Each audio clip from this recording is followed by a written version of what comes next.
Welcome to The Real News Live. We're continuing our discussion and analysis of the new policy. I should put quotation marks around new. I don't think most of it's new. Of the U.S. foreign policy, military policy in Afghanistan that was announced by President Trump a few days ago. So much attention has been on Donald Trump, the man, especially after his speech in Phoenix. Is he fit for office and so on? This policy has been attributed to Trump. Steve Bannon and Breitbart News have been denouncing this new Afghan policy. But I think it seems rather clear that the policy in Afghanistan is, on the whole, being directed by the Pentagon. I think that's the case with Trump. I think it would be the case if there was a President Pence. And I doubt it would be all that much different if there was a President Clinton. But I guess that's a matter of some speculation. Well, we're going to take a look again at some of the pieces of the speech that Trump made when he announced this policy, and we're going to have a broader conversation about the consequences and possible outcomes of this policy. And it's all rather dangerous. I was just saying to our guest before we started, and our guest, as you may know, is Colonel Lawrence Wilkerson, that when you do the analysis of this whole thing, it scares the bejesus out of you, because this is filled with great danger. And the mainstream media blabbering on about Trump this and Trump that in so many areas of life, so many areas of government. Dangerous things are happening. But this foreign policy gambit is fraught with danger up to the level of nuclear danger. And there's practically no conversation going on about this on mainstream media. But at any rate, we're not mainstream media. So now joining us is our guest from Falls Church, Virginia, Larry Wilkerson. Larry is the former Chief of Staff for U.S. Secretary of State Colin Powell and currently an adjunct professor of government at the College of William and Mary and a regular on the Real News Network. Thanks for joining us, Larry. Thanks for having me, Paul. So let me ask this first question, and then we'll start getting into bits of the speech. And everyone who's watching, we will be taking questions later on. So if you want to start sending your questions in, you can do it on Facebook comments, on YouTube comments, or at the Real News comments. Because we're live on all those platforms at the same time. It seems to me that while Obama went along with the overriding or underlying assumptions of U.S. foreign policy, meaning the United States must remain the hegemon, there was some pushback from the Obama administration on what to do in Iraq, what to do in Afghanistan. You could say there was a push-pull there, but the civilian administration at least had some of its own mind and agenda about this. This Afghan policy seems to be, and also given that Trump has surrounded himself with generals, that the Pentagon's really taken over the policy in Afghanistan and perhaps other places. What do you make of that idea? Paul, I saw this same thing happen with the Bush administration post 9/11, perhaps more understandably so, given the impact of 9/11 on the American people. He turned essentially Afghanistan and then Iraq over to the generals, over to Secretary Rumsfeld, in particular in terms of civilian control. And of course, you always had Dick Cheney looking over their shoulders, but basically the generals were running it. And we saw what happened there. What we just saw in Afghanistan is an illustration of 5,000 years of military history's most egregious mistake by military commanders, generals, admirals of the fleet, and so forth. And that is to reinforce strategic failure. That is the first desire of military officers in the field when they are losing, is to say, give me more troops and I will win. Rarely do they win. What they do is they commit that incredible error of reinforcing strategic failure and thus deepening that failure.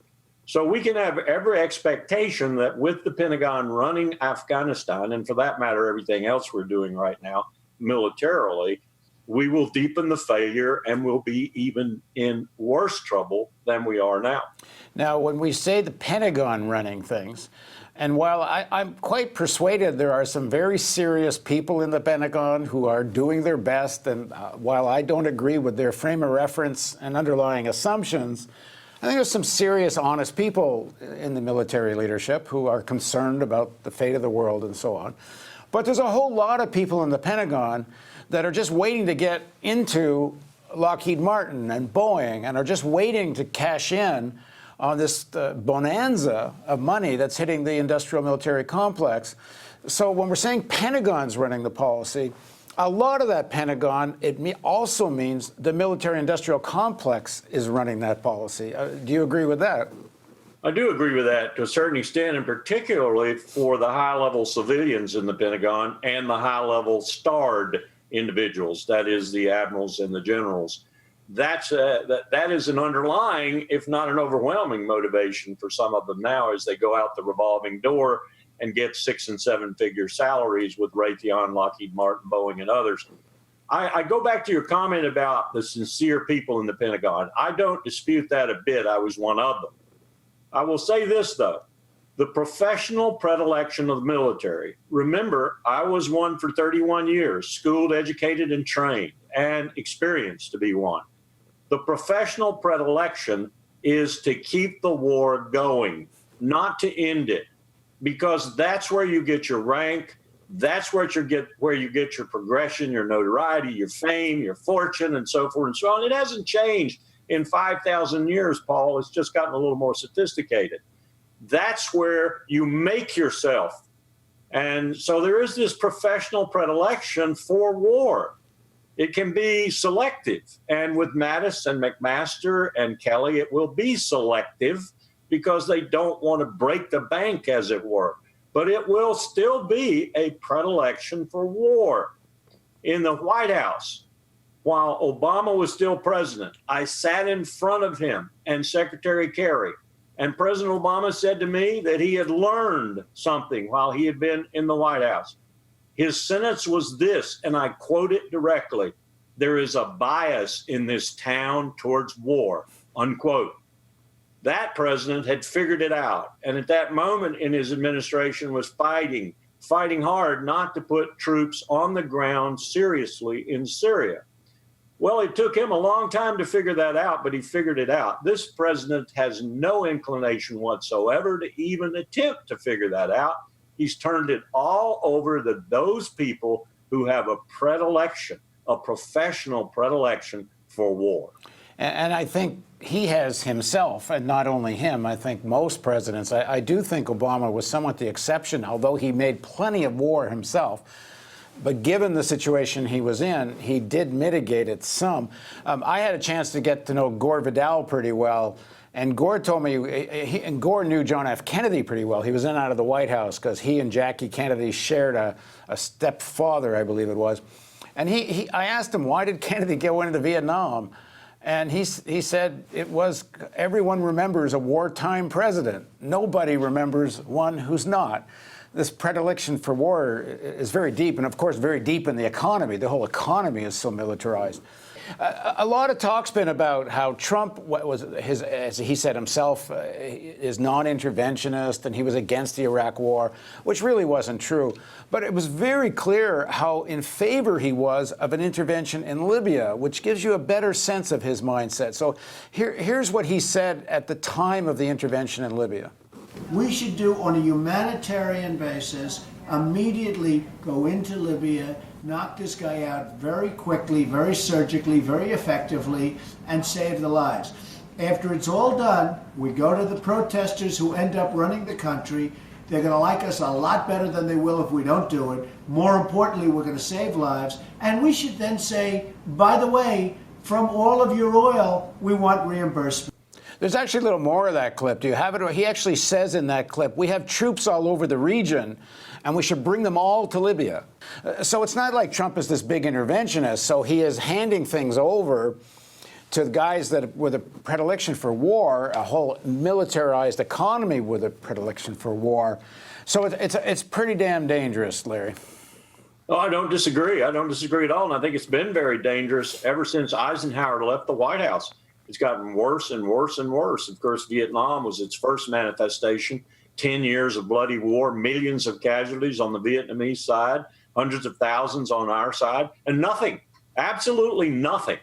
Vietnam today is far better off with what it had in the beginning. And had we not intervened, it would probably have reached the state it's reached today, but without such things as thousands of casualties from landmines and unexploded ordnance and so forth and so on.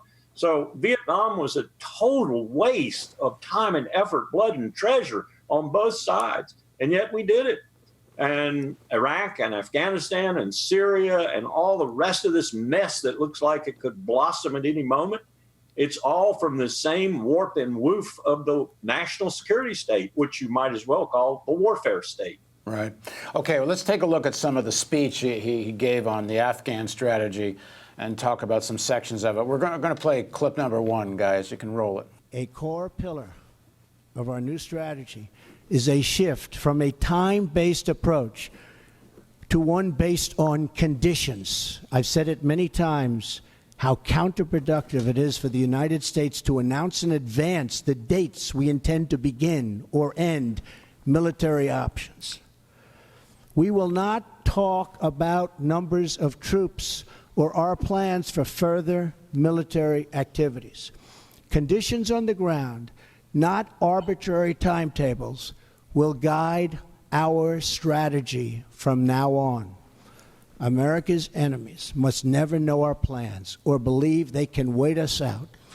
I will not say when we are going to attack, but attack we will. I was reading some of the Pakistani press. Not that I speak the language, but some of the newspapers are in English. And this whole thing's kind of a joke that we can never know our plans. The enemies can never know our plans or believe they can wait us out.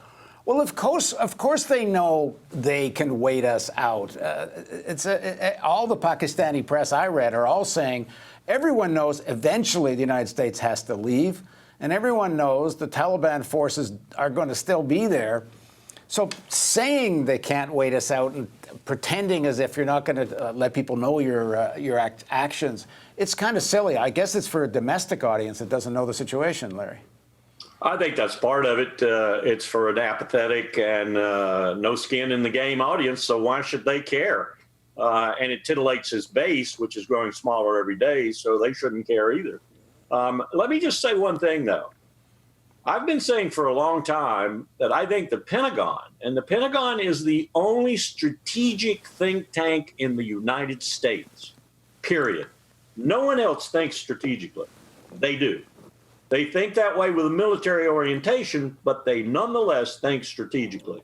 I've been saying for a long time, and this defies what you just intimated, that we have to leave, that we won't leave.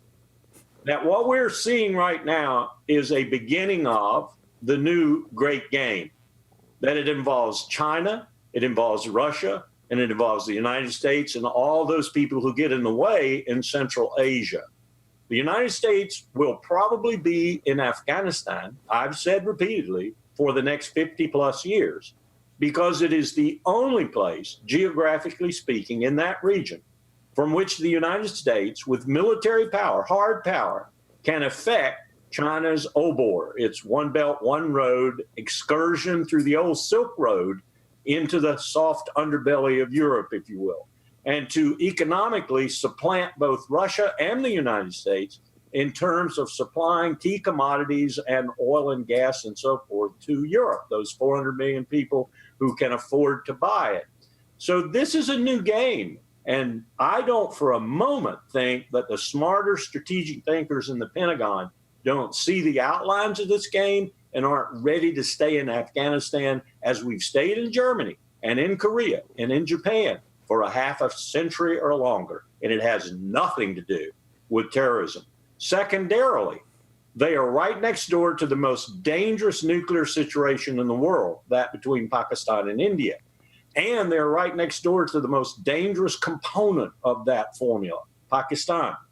And so being there where you can move swiftly and with major hard power to corral, as it were, Pakistan's nuclear weapons, should they suddenly become, let's say, dangerous to the extent that we had to do that, that's a very important strategic objective, too. So not for a moment do I not think the generals in the Pentagon are thinking that way.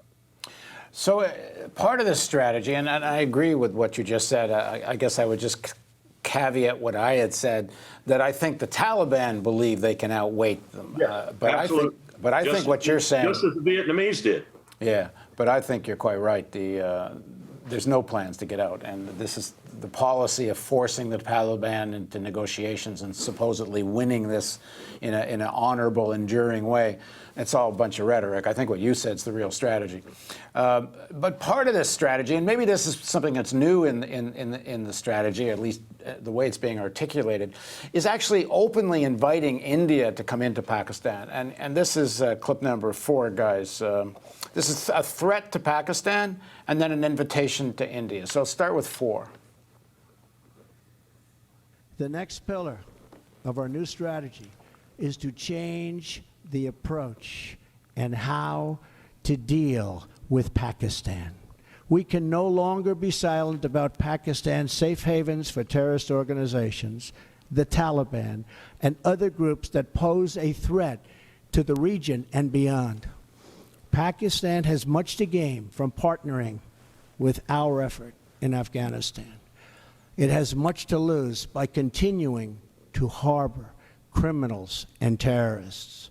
In the past, Pakistan has been a valued partner. Our militaries have worked together against common enemies. The Pakistani people have suffered greatly from terrorism and extremism. We recognize those contributions and those sacrifices. But Pakistan has also sheltered the same organizations that try every single day to kill our people. We have been paying Pakistan billions and billions of dollars. At the same time, they are housing the very terrorists that we are fighting. But that will have to change, and that will change immediately. So it seems to me, as much as I don't agree with most of what Trump says about most things, what he's saying here is fair, is accurate. Pakistan has been playing this kind of double role. Why did the Obama administration not be more forceful about Pakistan's role in terms of supporting the Taliban and even elements of the Pakistani intelligence services, ISI, and military, having even direct connections with al-Qaeda? The Obama administration did say some things, but nothing at the level of this, especially not threatening the military aid. With regard to Pakistan and its relationship with India and with the United States and with China, you can go all the way back to Nixon, and you can find blame everywhere. Let's look at the situation again from a strategic point of view. First of all, Pakistan is China's ally as much as is the U.S.'s ally. From time to time, Pakistan loves to play this balance off and go heavier towards China or heavier towards Washington, whichever is conducive to its interests. Clearly understandable. It's a state just like any other state. Right now, you have a rather difficult situation on India's eastern border up in the mountains by Bhutan, where the Chinese and the Indians are facing each other at about a 100-meter standoff with artillery wheel-to-wheel and other assets of military power, tending to be in a place where their proximity alone might start something at any moment. At the same time, on the other side of India, if you will, on the western side, you have the Chinese having developed an economic corridor through Kashmir that looks a lot like it is tending towards Pakistan, which means that sort of says a statement from China, at least tacitly, that maybe Kashmir ought to be Pakistan's and not India's. This is a casus belli for India, too. So you've got a strategic situation developing right now that probably Trump is utterly ignorant of, that's extremely dangerous between two nuclear powers, and he's pontificating about one of them and driving it even further into Beijing's camp. So this is not a very smart thing to be doing. Again, we need to lift ourselves up above the terrorist issue, the Taliban issue. And by the way, the Taliban have been just as ruthless with regard to Pakistan as they have Afghanistan. So that's a crazy argument. It has some truth to it, but it has truth based on the ISS and incompetence more than it does a published secret policy. But if we're correct that this policy is mostly driven by the Pentagon, who, as you said, really are most on the whole strategic thinkers, then if this really isn't Trump who's ignorant, this is a policy that the Pentagon supports. One would assume. What's their logic here, except when you bring in how much the Pentagon is connected to the arms sales and manufacturers, this kind of volatility is great for business. Well, it is great for business, but I can see some reason to what they're saying, and I have to assume they helped McMaster in particular write his speech. That's not to say he adhered to their text, but what they're trying to do is they're trying to send signals to everyone simultaneously, to Delhi, to Islamabad, to Beijing, to Kabul, and so forth. They're not necessarily the most sophisticated signals, but then this is the military again, and they don't write the best speeches in the world, let me tell you. So we've got a strategic rationale that makes some sense. We've got some rhetoric that perhaps goes along with that rationale, but doesn't make all that much sense, particularly to people in the region who are trying to figure out exactly what the United States' intent is. And in that regard, having this president is especially dangerous from that perspective right now, because even our enemies don't know where we're going. They have no idea what our policies are. Our friends don't know what our policies are. No one knows what our policies are, because this president is as inconsistent as any who has ever sat in the Oval Office. And basically his 144 character policies confuse everyone. Well, again, to go back to where the Pentagon's thinking is on this, because as you said, this type of statement, while again, I think is mostly correct in terms of the facts of it, it pushes Pakistan closer to China. And in fact, just hours after the Trump speech on Afghanistan, the Chinese Foreign Minister Yi offered his full support for Pakistan and praised Pakistan's fight against terrorism. And then they have this apparently trilateral, some kind of commission or committee between Afghanistan and Pakistan, which China acts as a mediator. And the Pakistani foreign minister praised this committee and China's role in it. So, I mean, if the ultimate objective here is to push back on China, I don't see how that accomplishes this. And then let me just play one more clip, and then we can talk about it. And then you add to that an invitation to India to get even more involved in Afghanistan than it already is, which is the one thing that scares the hell out of Pakistan. So let's play clip number 5 here, guys. We appreciate India's important contributions to stability in Afghanistan. But India makes billions of dollars in trade with the United States, and we want them to help us more with Afghanistan, especially in the area of economic assistance and development. We are committed to pursuing our shared objectives for peace and security in South Asia and the broader Indo-Pacific region. Well, I'll go back to what I said earlier. I know it's kind of banal, and people will call it reductionist and simplistic. But boy, if you want to sell guns and big ships and big weapons, increased attention between India and Pakistan and India and China. And I was reading in some of the military press that the bonanza people are expecting out of arms sales to India. I'm sure that's probably true, especially with big defense contractors like Lockheed Martin, who now have sort of sold out in Russia's near abroad and sold out on the Korean Peninsula and so forth. There's hardly anything else they can add. They might sink the places. There are so many armaments now. But let's back up for a moment and look at this from a clear thinking, which I think some of the people in the Pentagon are, military perspective. You've got an alliance with India. That's clear. It's particularly clear in the maritime services, India's Navy and the U.S. Navy. In fact, I've had sailors tell me that the Atlantic is no longer a U.S. priority. It's now the Indian Ocean. And in that Indian Ocean, India is the principal ally. The navies work together every day, exercising and gaining interoperability and so forth. This is all aimed ultimately from Beijing's perspective at them. At Beijing. Well, Obama called it the Asia pivot specifically about China. It wasn't a secret. Yeah, on the other side of Beijing, you've got Tokyo and you've got Seoul and you've got the DPRK perturbating that right now. In Pakistan, you've got a government that whose leader just collapsed under the weight of the Supreme Court and the indictment against him.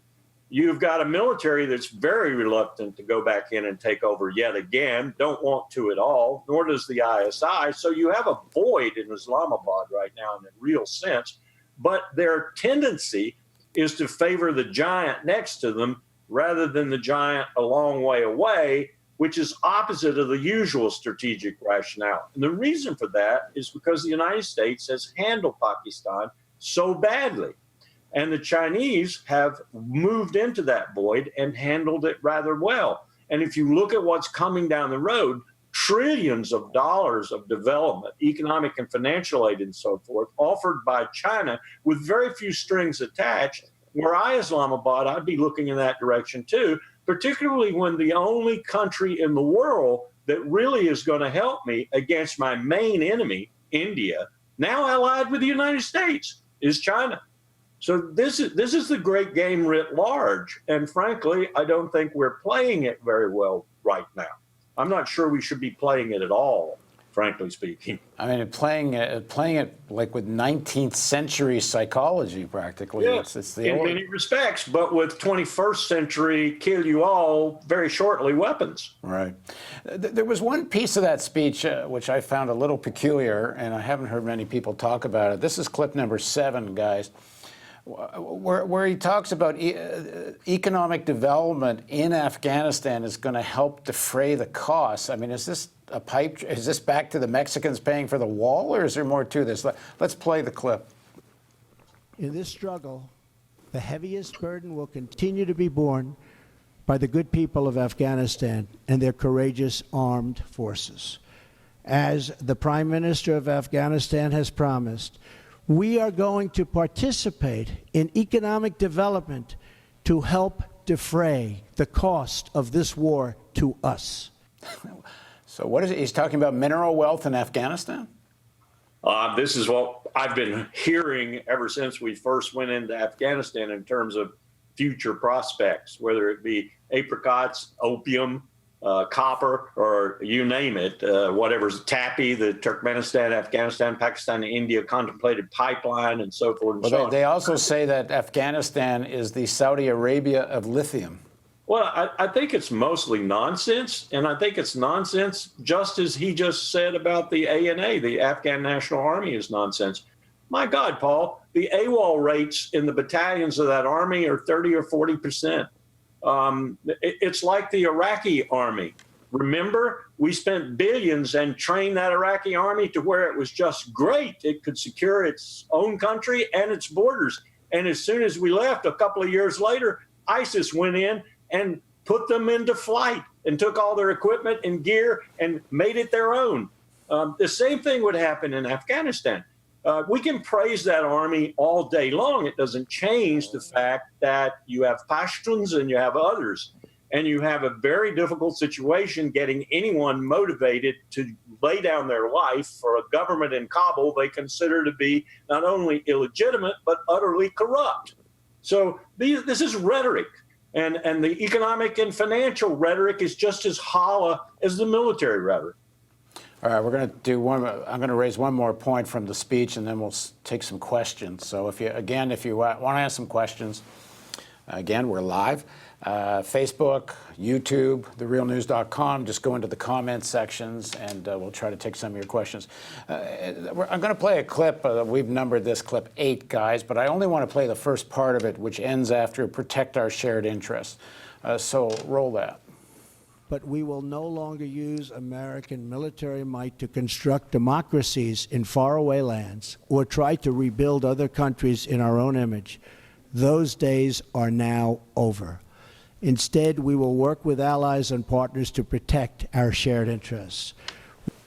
So I know the rhetoric has been about democracies and so on, but you look at the real practice of U.S. intervention, at the very least since the Vietnam War and even before, this hasn't been about nation building. This has been a policy of nation destroying. Well, what a farce those remarks were. One minute he's threatening Nicolas Maduro in Venezuela with military intervention. The next minute he's saying we don't do that sort of thing. And the next minute he's saying we're going to stay in Afghanistan with an unknown timetable, an unknown troop level, and so forth. And we're not going to build democracy there. Come on, Mr. Trump, get your act together. Either say the one or the other. Don't say them both simultaneously. Let me add to the nation building. We're no longer going to nation build. I was in Afghanistan, as I've mentioned before, making a film, Return to Kandahar, which I think we'll probably play over the weekend so people can watch it. And we were there in the spring of 2002 for about 6 weeks. There was no nation building going on there. They had handed all the relief projects over to Germany, Canada, some of the other NATO countries. On the whole, the Americans were just chasing Taliban around in the hills. And then later, even when Obama called for the civilian surge, because he made a quite correct statement, saying that if you don't deal with the conditions of poverty and health and lack of schools and so on, no military solution is going to solve this. Well, he said that, except there never really was a civilian surge.